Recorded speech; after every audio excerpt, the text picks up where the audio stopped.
caused you to procrastinate? Was it like feeling like there's this huge task ahead of me? You know what it was, ne? I think it was first year, right? The first, just first year in its entirety. It went really well, especially with design. Not so much construction, but with design. So since like I got really good marks in my first project, in the second project I got a really good mark as well. But then when it came to like the last two projects in the second semester, I was too relaxed, too comfortable, right? Like, I think if I managed my time better, if I knew techniques to manage time and stuff, my 3 years of undergrad would have probably looked very different. It ended up being a case of I kept on postponing it because I wasn't under pressure. I didn't tell myself that I had a set time to do X, Y, Z. So I was like, okay, no, this task is easy. It should only take me like 1 day. Nah, this task is easy. It should take me like 30 minutes. So it's the usual thing of thinking something's gonna take an hour and it takes you 4 times longer. Yeah. Not even that. It's not like I had like when I got time to working on it, that I had time to like work on it and stuff. I would push it all the way to like deadline day, Like last night I did it. And it makes sense because you're the sort of person who had like nothing for like weeks. Then the night before, the week before, you just worked and all of a sudden after so Shaba would say the same thing. Like during the crits I would have like not much to show, right? But then when it came to presentation day, I didn't have as much work compared to my other friends and stuff, but I still had like, the quality was still there, even though it was little work, you get what I'm saying? And this question's more based on your approach to architecture and how you do it on a daily basis. So how would you structure your day? Like what's a typical day for you? So on a normal day, I would just wake up, go to lectures, go for lunch with my friends, come home, work a little bit, go to bed. Because I do believe that a little bit of work every day does like start the progress. What's a little bit of work? 2 hours? 2 hours, 3 hours. Just a little bit. And then, but when it gets to like that crunch time, 2 weeks, 3 weeks, 4 days before the project's due, I come to campus. I make sure I work on campus because I get distracted at home and I know my bed's there and I will go sleep instead. So I'd pick a morning, I'd say, okay, I'm gonna spend every day on campus from this day, and I would literally work in campus until like 4 in the morning, 6 in the morning, overnight. And then just, get it done.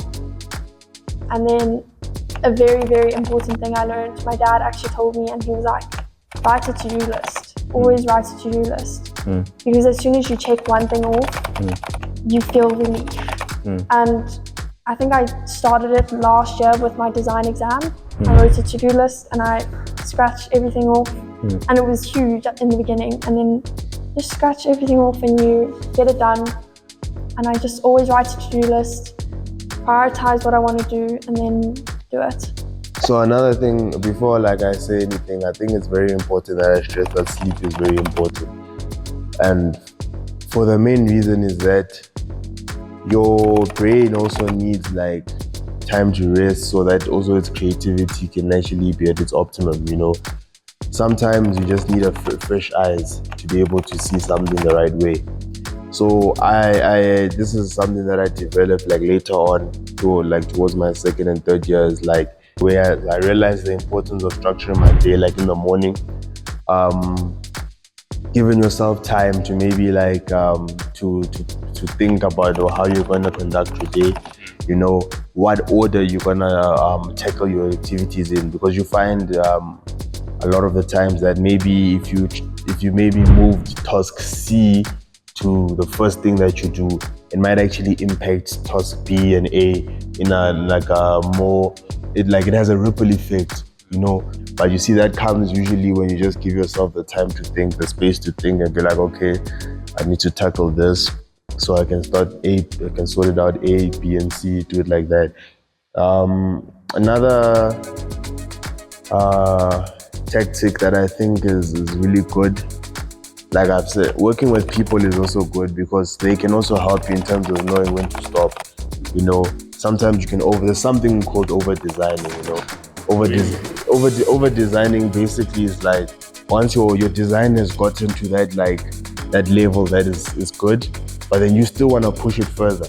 You still want to push and push and push. Now, design is never finished. It has been said before. I think our lecturers from first year, they said that design never finishes. But you have to understand that you are in a school environment and then you have other subjects and other obligations to attend to, you know. So an example I can give you is like you can be designing you can keep on continuously designing for like your design module, but then you have something waiting for you in construction. You have a test in civils that's also waiting for you, you know, and that ends up impacting. So you need to have to find that sweet balance where you can be like, I can design far enough to a point where I'm like, this is a strong project. This is work that I can be proud of. This is work that I did my best in. But then you also give time to, because remember, architecture is not just like it's not just one thing. It's multifaceted, you know. So the moment you start to neglect the other parts of architecture, then you find that you're not really doing it right, you know. So maybe that's what you should start with, you know, getting people's help, because people can also teach you faster ways to do it. You know, let's say you're doing working drawings and maybe someone will tell you that, you know, how important it is to do the section first, because maybe the section informs a lot about the building. Then did you find out what hour of the day you're the most productive? I don't think I had a particular time. I think I had a particular period. Because like I'm quite productive in my days already. So I think as soon as it got to like 3-4 days before something was due, that's when like things started shifting and final plans and final things started coming out.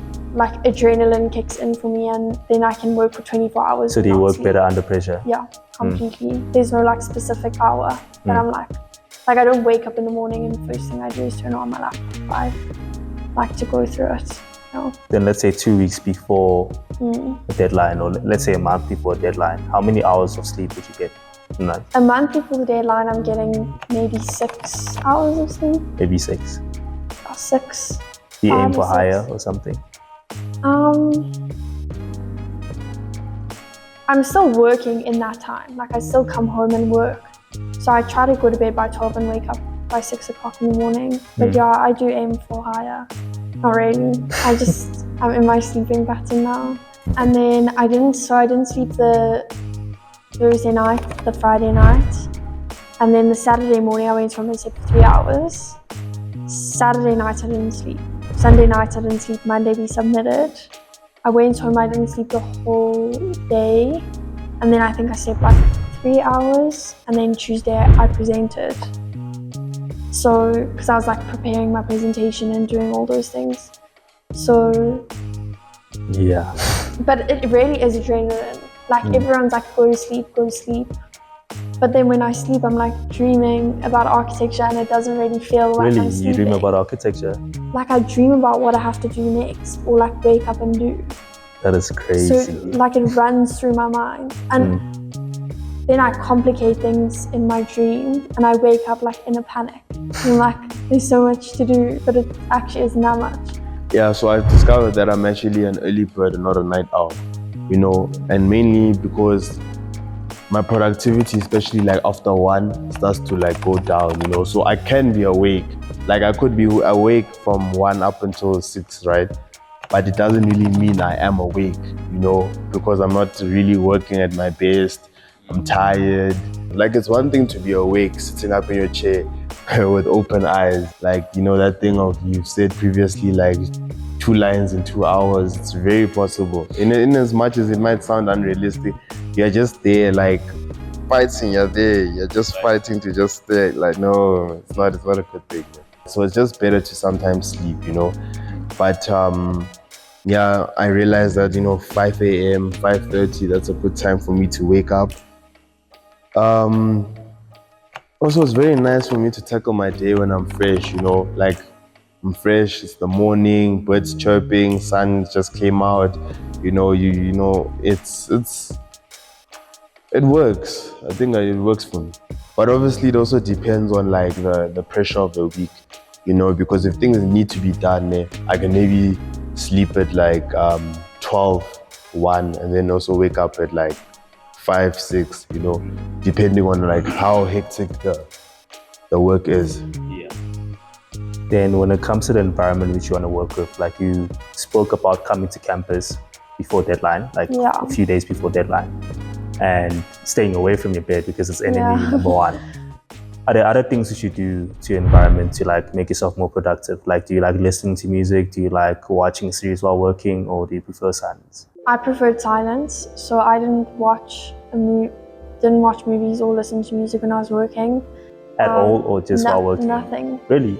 Like if I have free time, I'll watch like a movie with my family, but not often, and listen to music only in the car. But while I'm working, I just focus on my work, and then I bring myself to campus as well because a lot of you guys are here, and it's like when I'm struggling with something and I quickly shout like, "Oh, how big is a brick?" or like something stupid, "Where does your DPC go?" and you guys help me. I found it so much beneficial, and it like makes me stress less because I know we like almost all in it together and we all trying to help each other. Yeah. And I think it's so important. Like it's improved my work definitely. One of the things I would do is make sure that because obviously most of our projects that we're dealing with, especially in design, I tend to need a lot of space because my approach to like rendering, my rendering style has to do with like hand drawings and stuff like that. So I only sometimes render when I really need to.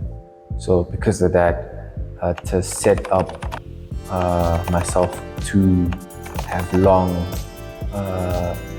work hours, then I'd make sure that I have a large space, I have all the things beside me, not having to leave the desk and stuff because I had everything next to me and had arms there. So that's one of the things. And then also you need to make sure music is there. They can't be silenced at all because that would make me crazy for sure. So I need to play some, I guess, some noise in the background. Watch a podcast or listen to podcasts as well. Joe Rogan and stuff like that. Yes, Joe Rogan and stuff. All right, so in terms of my environment, I like to work in the studio for starters, for the main reason that when you're at home, right, there's too many options for you to actually like entertain.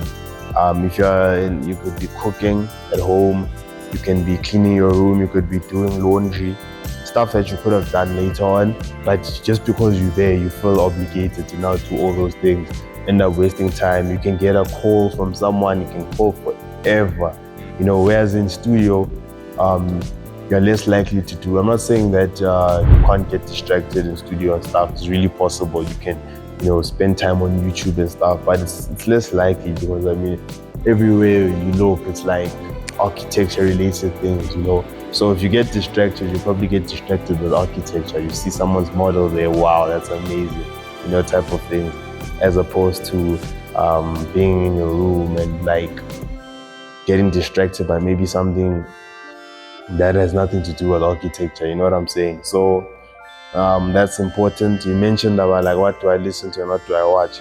So I like football, I love anime. So if depending on the task that I'm doing, if I'm, let's say, doing design and I'm maybe like rendering and I don't require too much focus, or I can actually be listening to those stuff on the side, listening to it in the background and stuff. Also, I think finding good music that you can listen to when you're like doing, especially in studio, your studio sessions for design, finding good music that you can listen to, because it can also help pass the time by, when you're... What sort of music do you like listening to? Do you like hip hop or trap? I like that type of music. But then, you know, the thing is, when you want to focus, sometimes that music can be a bit, I don't want to say distracting, but like, I don't think it's appropriate, because those ones are like very like high tempo music. And if you are just wanting to like get work done, you know, sometimes it can be, you don't want to be like, whilst you're cutting there and then after that you're now listening to the lyrics there and you're like, wow, that was such a good lyric. No. Listening to like your lo-fi, listening to your Mozart and stuff is good, because it's yeah, no, it's pretty solid. Really? Yeah. Never But if anyone's watching this video and there's like a playlist that you'd recommend, just drop it in the comments, guys. 100%. So that was part 2 out of 4 of the Surviving Architecture series. I genuinely hope that these videos have been helpful. So if you have any personal questions, feel free to DM me on Instagram at Khongelani. And if you want to see my graduation vlog for 2025, please click on the following video.